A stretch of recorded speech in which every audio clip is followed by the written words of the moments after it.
Hello and welcome along to Aston Villa from the stands. I hope you're well. Make sure you smash that like button, subscribe to the channel if you're new. We're on the road to 15,000 subscribers, and get in the comment section live or on replay your thoughts, your feelings, your emotions on today's Aston Villa transfer news. We've got a few crazy stories again, and I seem to say this every day so far, and each story surprises me more and more and more. And this one is all about Emi Martinez again with a different destination. But somehow Luca Digne's been involved. And we're also looking to go the other way in one of the players for Galatasaray in Gabriel Sara. So let's see what happens with this, whether there's rumours, whether it's got any weight on it. We'll have to wait and see. And of course, more news on Enzo Barrenechea. Absolutely split on Enzo right now. Some reports suggesting that he is actually going to get a preseason, and that's people like John Towley. And then we've got other people suggesting that he's going to Real Betis. An absolute mess, an absolute minefield, but that's what we're here to do, to discuss, to learn, to think, and do all that good stuff. So if you're in the house right now, make sure you're smashing the life out that like button, and hope everyone as well. And of course, getting up the video in the chat as well if you're loving it. Big up to everyone, and of course, big up to Ant Walsh as well. He's one of our own. He's one of our own, Ant Walsh. He's one of our own. Welcome to the Members Club, Ant Walsh. I hope you're good. Okay, without further ado, we're going to go into the story then. As I said, Galatasaray. Guys, the Turkish league is moving mad at the moment. I can't quite get my head around it, but we saw people like Victor Osimhen go and do duty in Turkey for Galatasaray. And then we go and see Leroy Sané just recently signed for Galatasaray. We've seen the likes of Jose Mourinho go and manage Fenerbahce. We've seen people like, Nemanja Matic go there. Big names have gone over there. And I'm sat here going, why? What is the appeal to the Turkish league? This one has absolutely thrown me.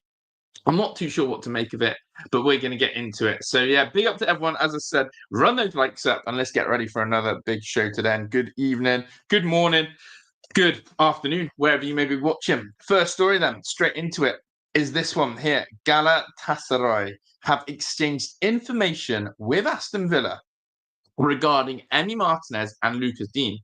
The idea is to offer between 26, 27 million for the duo. Now, I can only laugh, and you may hear that chuckle in my voice. Are they okay? Are they okay?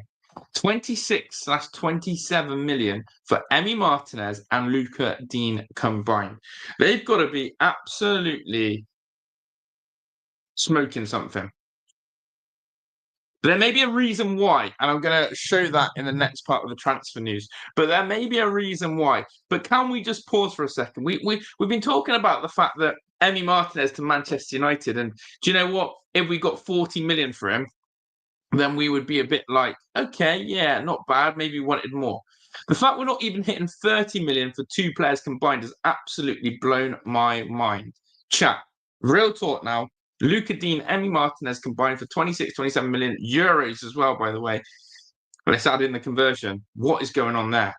What is going on there? What in the devil am I reading? And why, oh, why are Galatasaray even suggesting this? So, again, the reporter, if you want to know the source and the link of this one, it's from Santi J FM, who again is big on the transfer sphere. He's quite well recognised. He gets followed by a lot of people, and he is a journalist for the Foot Mercato. And yeah, he's well known for his transfer stories. He does it all day, as you can see. And look, he's even proudly got his pin tweet of how he called Kylian Mbappe to Real Madrid. So, yeah, loads of stuff going on.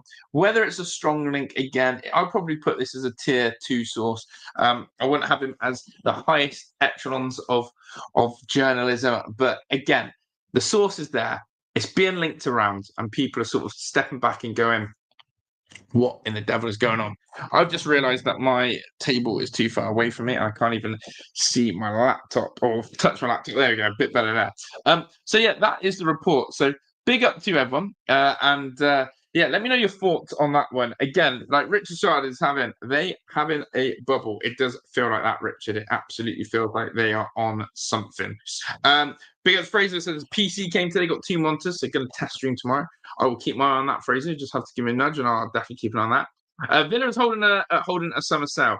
What I don't understand is, again, why have Galatasaray got even the nerve or the balls or the mentality to think that that's an acceptable approach and offer?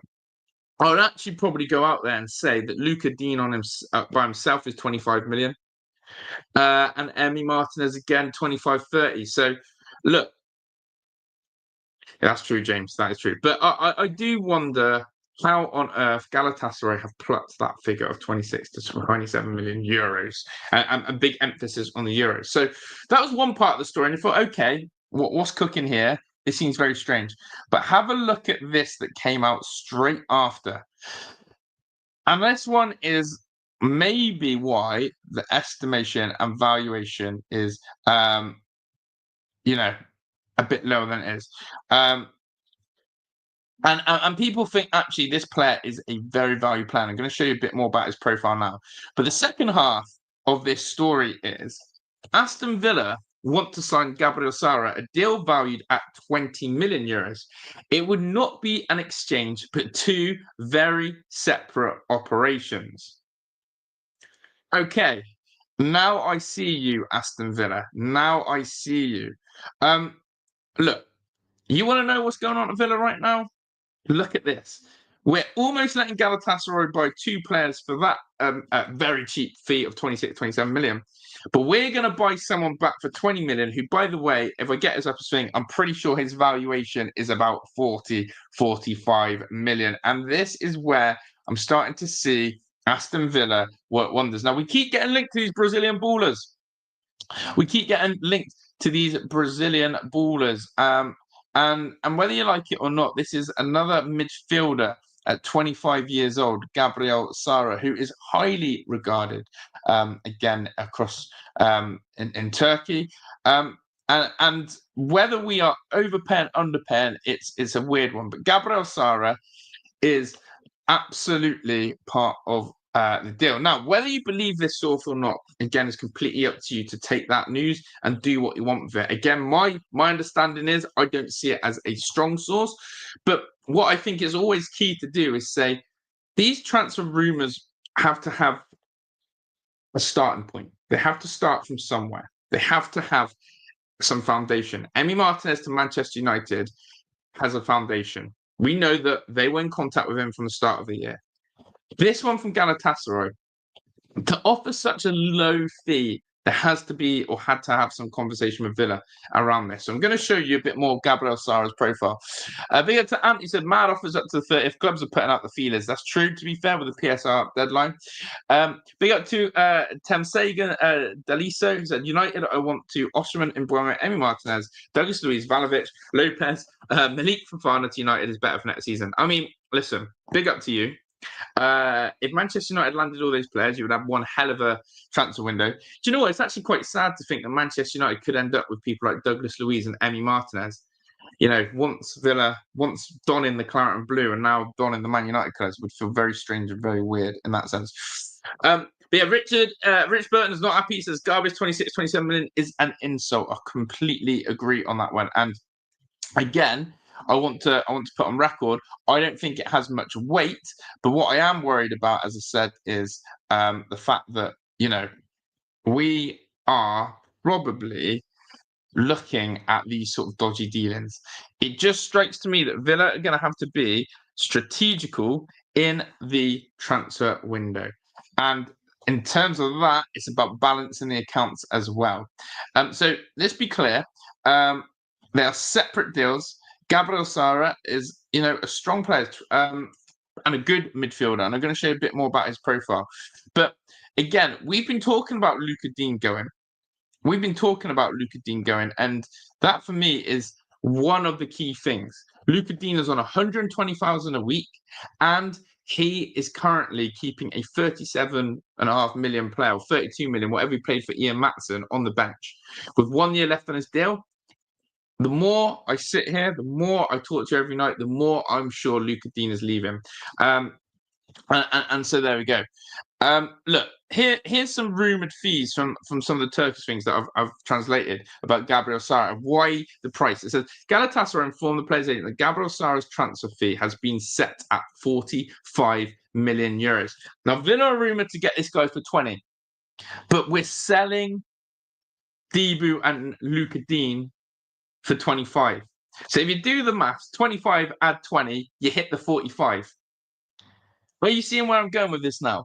If this said player, Gabriel Sara's actual fee is worth 45 million euros, which is the fee that's being touted, then we basically are looking at these dodgy dealings. Now, AC Milan, I'm going to show you a little bit more. AC Milan have been involved with the player. And look at this. AC Milan contacted Gabriel Sara's agent and requested information about the player. Sara's agent met with Galatasaray to inquire about the transfer fee required for the player and requested an appointment. So basically, Galatasaray have been going around telling everyone, you want Gabriel Sara? He's worth 45 mil. However, when it comes to Villa, we're getting it for 20. You're not stupid, chat. Villa are doing finances in a clever and different way.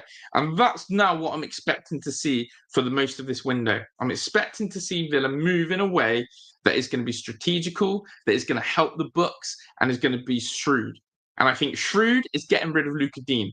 Whether you like it or not, getting rid of Lucas Digne now seems the most sensible option of this window. 1 year left on his deal, 120,000 a week, and keeping Ian Maatsen on the bench. Absolute nonsense and farcical to have both of those players in the squad next season.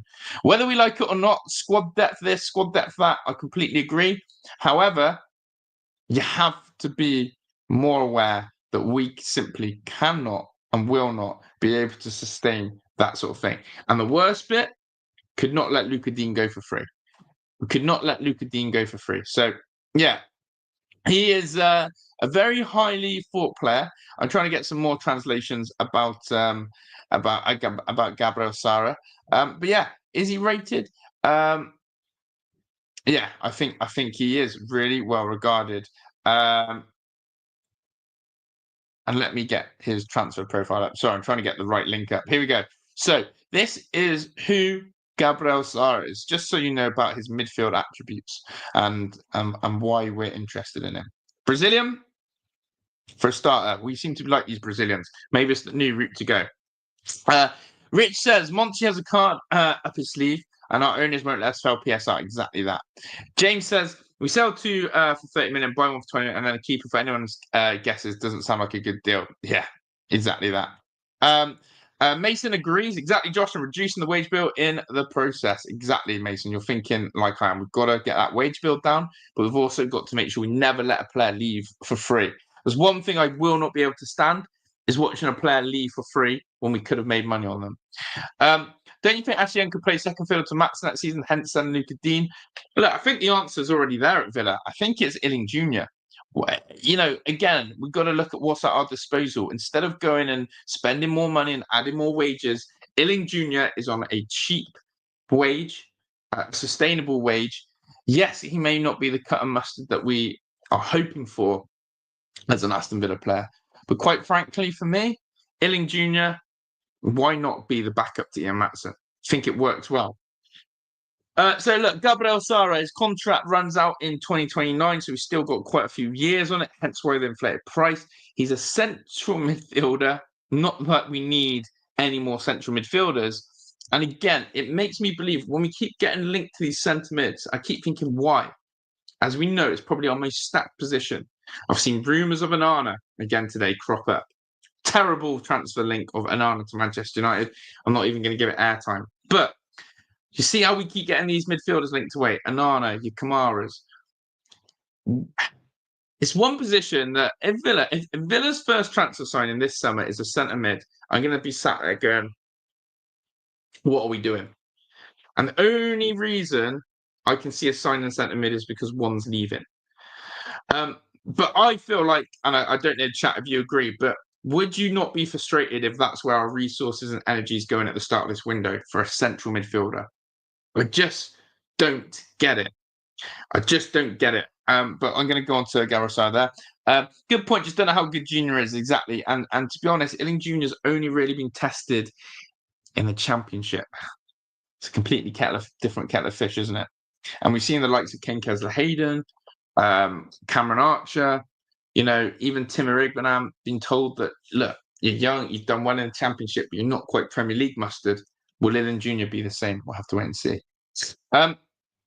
But yeah, this is where we're looking at in terms of the central midfielder and Gabriel Sara. He's had 31 appearances, 9 assists, which I quite like for a central midfielder. Now I don't know. I don't know if he's on free kicks. I don't know if he's on corners. I don't know what. And I would need some informant on that. But not assists for a centre mid. And now you've got me locked in here. You've got me locked in. Chipped in with 2 goals, 78% of the starting 11. I like to see those stats, chat. When I go on these profile players, it's something I always refer to is let's have a look at their starting 11 and let's look at their minutes. What are they doing? Are they in that team? And their injuries as well. 31 out of possible 36 games. So there we go. You got my attention, Gabriel Sara. I like it. I like it in terms of that. And 9 assists. Again, if anyone can find out if he's on free kicks or corners, because Dougie Luiz, for example, I'll be careful what I say. Dougie Luiz is a stat pad merchant for Villa because he was on penalties with his goals and he was on corners and free kicks for his assists. And so he did stat pad them well. But it's still a skill to score from penalty spot and still a skill in terms of being very good from your corners and your free kicks. But if this guy's a central midfielder with 9 assists, we're cooking. We're cooking. Europa League, again, 9 appearances. Again, we're looking at an experienced player who knows the competition that we're going to be in. And Unai Emery will always like that. And of course, Gala played in the Champions League qualifiers. Now, in terms of central midfielder, he is more of a 8 than a 10 or a DM. And yeah, that's why I think that, again, it's a versatile midfielder. And let's see what's happening with that one. But that's the situation with Gabriel Sara, chat. And, you know, an interesting one, because let's be real. Like I always say, this could be an absolute dead transfer rumour. However, it also smells very like Aston Villa. And I'll tell you why. Because there's 2 separate deal things where we're getting a player for a cut price. We're getting a player for 20 million when he should be worth 45. And we're giving Galatasaray 2 of our players for a very cut deal. Now, believe me, if you want to sum up a transfer that sounds very Aston Villa, then that seems that. We've seen it in the previous season. We've seen it with Amari Kellyman, Lewis Dobbin, Ilin Jr., Enzo Barrenechea. All these players came through as a nuts process, as a nuts signing, as a doesn't make sense. So this is very Aston Villa, if you ask me. In fact, this is more Aston Villa than Emi Martinez going to Manchester United. Do you get what I'm saying? Are people on my wavelength with this? And I don't know that people will come in and say, look, Santi JFM, dead source. I get it. But the thing that caught my eye is the breakdown of this transfer. It's so Aston Villa, it may as well start being called the Aston Villa way. Cut prices for cut players to strategically make our books look better. So interesting. As a Galata fan, I'd rather keep Sara. Hope it will just stay as a rumour. We need him. There are plenty of other options out there for a goalkeeper. So I take it Galatasaray are short of a goalkeeper. Is that why Debu is there? And big up to anyone from Istanbul and big up to anyone from Galatasaray fans. We always do appreciate your feedback on such on such transfers and situations and scenarios. So big up. Do let us know anything on Gabriel Sara. But look, Galatasaray fans want to keep him. Hello from Istanbul. Sara is an amazing player and Def will stay at the club. Manager and board member answered the question already. There is no way Luca Digne is a potential target as well for Gala. Could you explain why Luca Digne isn't? And it's great to hear from Galatasaray fans as well. Yeah, we want to know. Interesting. I like it. The fact that people are saying, no way, Jose, we do not want to lose Gabriel Sara. That says everything to me. Yeah, that says everything to me. That says everything to me. So, chat, maybe this is the player. Maybe this is the player. Maybe this is the guy we want. Maybe this is the guy we need. Gabriel Sara. So, yeah, thank you for that. Can't see Matt Allen's going to... yeah, exactly, Stephen. We've got to wait on that one. Ant says, right back and right winger should be our bread and butter, not in areas of strength, unless silly money is offered. Agree on that one as well. 90% of the stories of Pants Deadwood out first. That's what we need doing. I just think fundamentally, right? and I think we touched on it yesterday. Fundamentally, I think Aston Villa are going to struggle to get rid of Sud Deadwood. Look how hard the Coutinho situation's been. Look how hard the Coutinho situation's been. We've actually, in the end, had to terminate his contract because to get a permanent signing has almost been nigh impossible. We're going to struggle to offload Dendoncker. We know that Kane Kessler Hayden's got suitors, but it's for pennies, as will Louis Barry, but it's not substantial enough. The medium wood, or the not the quite the dead wood, but the medium wood is your Morenos and your Buendias. But again, news has gone quiet on that front. And so, is it easier for Aston Villa to be linked away with your bigger names, your Luca Deans, your Emi Martinez, your, dare I even say it, I don't like to say it, but Jacob Ramsey's? They're easier players to flog. So let's see what happens. They stand before, because we already have 3 left backs and we don't need another one. Ironically, Luca Dean's most famous catchphrase is another one. But this is insight from a Galatasaray fan. Appreciate it. Thank you. And do, of course, smash the like button. People, run those likes up and subscribe to the channel if you're new. Do you think Bigfoot, he said, if so, you should replace Martinez? But yeah, I don't know. There's a lot of mess and a lot of dead rumours. But this Galatasaray screams Aston Villa transfer business. It really does. It really does. We as Gala don't need third left back yet. We need replacements for Dries Mertens. So goalkeeper number 10 are desperately needed.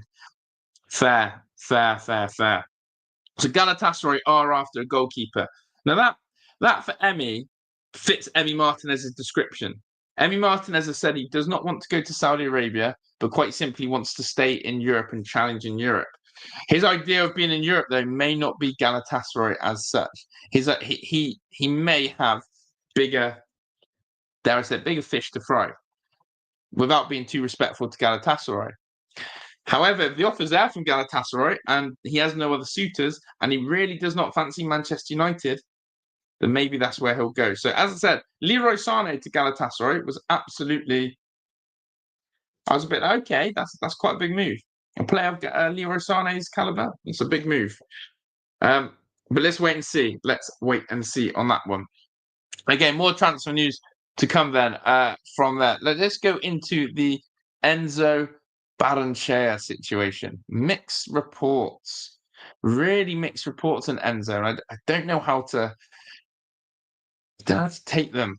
1 minute we're saying... I'll go to this one first.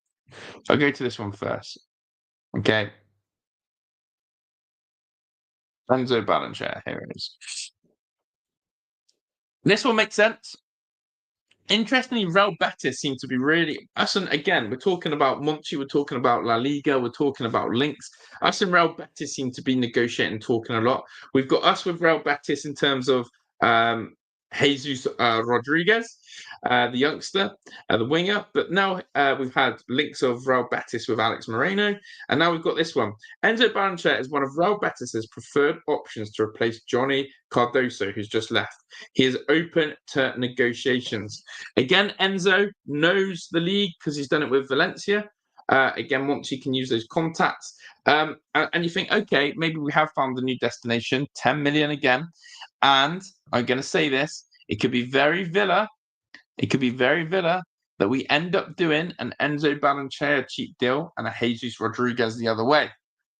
Just like this Galatasaray one. Do you know what I mean? That sort of dealings and negotiations and mindset is very much there for me, chat. I feel like if we're going to Real Betis, there's going to be someone coming our way and someone goes the other way cheap. But yeah, no, there's no way they're getting Emi. Exactly, it's a lot, but there we go. Emi Martinez, a death target. Have seen too many rumors and news for him yet. Villa's asking 20 million, which is quite expensive for keeper. Oof. I think us Villa fans would disagree on that. I think we'd be looking for 40 for Emi Martinez. 30 is the lowest cringeworthy price I'd go. But anything lower than 30 is an absolute disgrace, in my opinion. Unless you're doing one of these dodgy deals. Do you know what I mean? Sure, it wasn't Dina and Little Emi they wanted. Maybe Emi Buendia. True. And And Black Country said, it's not the 1st of April. It's nonsense. We aren't giving players away. We ask for high fees. Everybody else is. Yeah, but that's the problem being this PSR situation, isn't it? That people think they can blindly rob us. So Enzo Barrenechea to Real Betis is in one breath, and I'm going, okay. Again, I see another deal coming the other way. I see a very good deal coming the other way. If Enzo goes there, I think we get Jesus Rodriguez. And then I'm sort of saying happy days. Sorry. So that will be a replacement for Johnny Cardozo. However, John Towley has apparently reported this. Do you agree with this? John Towley has said Enzo Barrenechea is expected to be given a chance to impress Unai Emery during pre-season at Bodymoor Heath before a decision is made about his future. He has interest from continental clubs for a successful loan at Valencia. Pause. There's one thing I've taken away from this John Towley thing is, have you seen during pre-season at Bodymoor Heath? Well, we know Villa fly out to the USA sort of mid to end July. So what it's saying is, I think we're going to see Enzo in a Villa shirt for the first couple of pre-season games. The Walsall one, especially. I think we're going to see Enzo. But Unai's going to make his assessment at Bodymoor Heath. And I think that is, again, probably accurate and true in that Aston Villa are not going to just sit there and let players do a whole pre-season and waste their time and get rid of them at the very end. If we're not having Enzo, he's not coming to America. If we are having Enzo, then we're going to use him for all of it. So Enzo Barrenechea, given a chance to impress. Again, in the chat, your thoughts, your feelings on this one. Do you think this is the correct thing? Do you think Enzo should get at least 2 weeks with Unai Emery on the training ground, give him 2 friendlies, and do you think we should absolutely be ignoring the money side of things and just judge Enzo on who he is, his footballing ability? Because that's where I'm getting frustrated with Villa.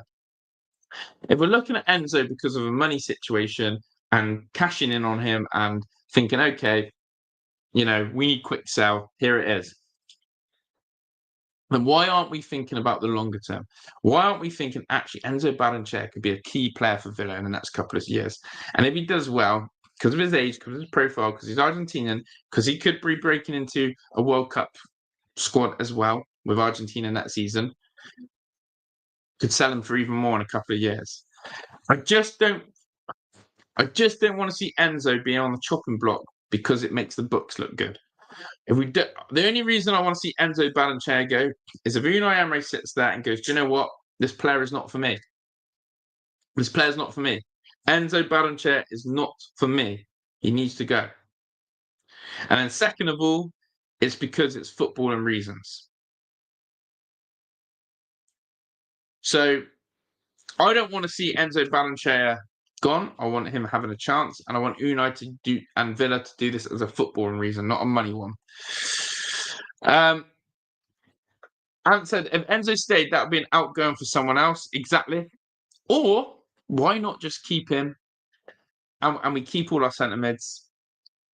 I think at one stage, if you remember, we did have Onana, Ross Barkley, and Kamara all out injured at the same time. And we were really short in centre mid. Now, in hindsight, you'd like to think we're going to the season and everyone stays fit and there's great competition.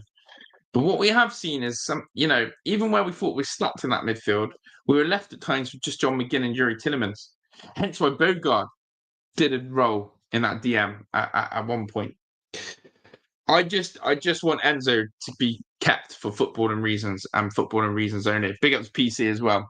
Why do you guys want to sell Enzo? His character and winning minds exactly, but because of this bloody PSR situation, and players like him are on the chopping block unnecessarily, and I don't like it. I don't like it at all. So yeah, let me know your thoughts. Enzo, do you think he stays? Do you think he goes? Do you think we get a chance to see him? Let me know your thoughts and feelings on that one. Yeah, and have a look at this. This is a little reminder of this time last year Want to send chills down your spine? Remember this? This time last year, Tim Erigmanam joins Everton, June the 22nd. June the 29th, Amari Kellyman joins Chelsea. June the 30th, Douglas Luiz joins Juve. Are we going to see a similar situation this month? The sort of rumours going around are we're not in that much of a panic situation like we were there. But that was a throwback and a half. Now, when we talk about the 30th of June PSR deadline, and we're sat here going, there's 5 days to go. Well, actually, if we remind ourselves, last season, Villa left it literally to the final day. We literally left it the final 48 hours. We went crazy. Who remembers this time last year of that crazy transfer of Amari Kellyman and Douglas Luiz? It was nuts. It was absolutely nuts. And I think if we're going to be in this scenario situation, we're about to have that on the 29th and 30th again. If we are in that financial pickle that so says we are, I see a very similar escapade on the 29th and 30th. So make sure you're free. Make sure you don't have anything planned busy on the 29th and 30th evening because you're in for a roller coaster. Maybe it'll be quiet. And if it's quiet, then maybe that's a good sign. But Enzo should get a chance, though. Otherwise, he needs to be out, Zo. We need money. That's it, PC. I like you play on words there. But yeah, so 29th and 30th of June. Let's not panic. Let's not worry. Because it all happened on the last days with our PSR last year. So there we go. But yeah, if Unai doesn't fancy Enzo Barrenechea for footballing reasons, and I'm going to keep saying that, for footballing reasons, then get rid. However, if Unai is there going, this is my guy, this is a talent, this guy, I can see this guy have a big future at Aston Villa. And then someone's in his ear going, money, PSR, sell, get rid. Then I'm going to be like, really? So is Unai strong enough to say, listen, guys, I need this piece of my puzzle. I need this piece of my puzzle. We'll have to wait and see. But a big up to everyone. Make sure you're running those likes up for me. As always, I appreciate all of it and keep interacting in the chat. Loving hearing your thoughts, your feelings, and your emotions on all things Aston Villa. All right, next story that I'm going to go to within this. I'm not going to even waste my breath on the crappy Amadou Onana situation from Man United. Also, little road talk. Lyon. Don't know if you guys know that Lyon got relegated. Everyone is talking about how we need to raid Lyon. Now, big thing to do. A relegated club, players and assets for sale on the cheap. I don't know much about Lyon, but apparently they've got a young striker, a Georgian striker, who we should be maybe interested in. But yeah, let's keep eyes on Lyon being absolutely raided. And there we go. Right, Tanswell, more PSR. I don't really like talking about it, but here we go. Tanswell put this today. Aston Villa are exploring the possibility of selling their women's team to help comply with PSR. Villa have been looking into a potential sale for 18 months, having recorded losses totaling to 195 million over the past 2 years. 18 months. But it's right there in front of us, isn't it? Our sister club. So this whole PSR story, again, we've all been talking in the chat about this potential sale of the women's team. This is the first time, again, it's got a little bit closer to home. We're actually putting in a little bit of writing. Greg Evans, Jacob Tanswell, both right for the Athletic, both Villa, both maybe a voice of Villa at times. They're now putting in the media about the women's team, whether they've had a nudge, a little poke from the club. We'll have to wait and see. But as we said, the magic hat, the box of tricks that is going to come out for Aston Villa is there to see, I think. But there we go. Again, Chelsea banked 198.7 million from the sale of their women's team, meaning they recorded a pre-tax profit of 128.4. However, the Premier League is yet to approve the deal as being at fair market value, while Chelsea can still face a UEFA fine as the European government body is refusing to allow them to offset losses against the sale. So, to break that down, although we've seen Chelsea not break a loophole, as Richard Masters said, and Chelsea go about their business in that way, it's still not actually been approved by the Premier League as a fair sell. Basically saying, is that Chelsea women's football team the price that you sold it at? And if it's turned down and seen as an unfair sell, then honestly, Chelsea could be in trouble. But what's quite ironic is Chelsea is still not getting the all clear from UEFA. And this is where people forget. You've got two different governing bodies. You've got the Premier League and you've got UEFA. Both have different rules. Both have different scrutiny. It's interesting. It's very interesting.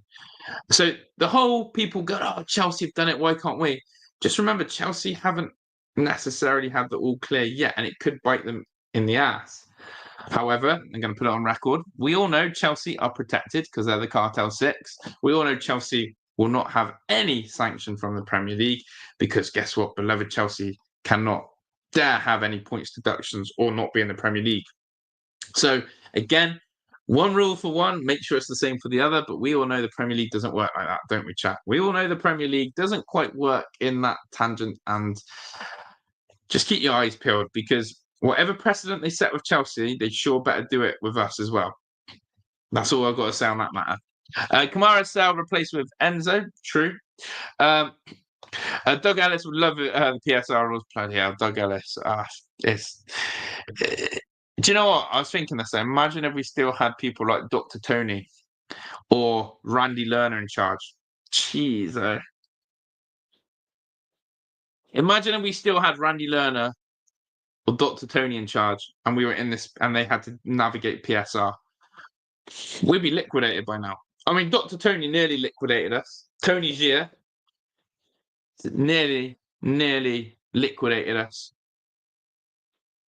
He did his best, but they wouldn't have a clue how to handle this PSR situation. So every day I'm always grateful for Nassi Suarez and Wes Edens. They really have saved our football club. They have stabilised us. They have given us a platform, and they seem to know what they're doing.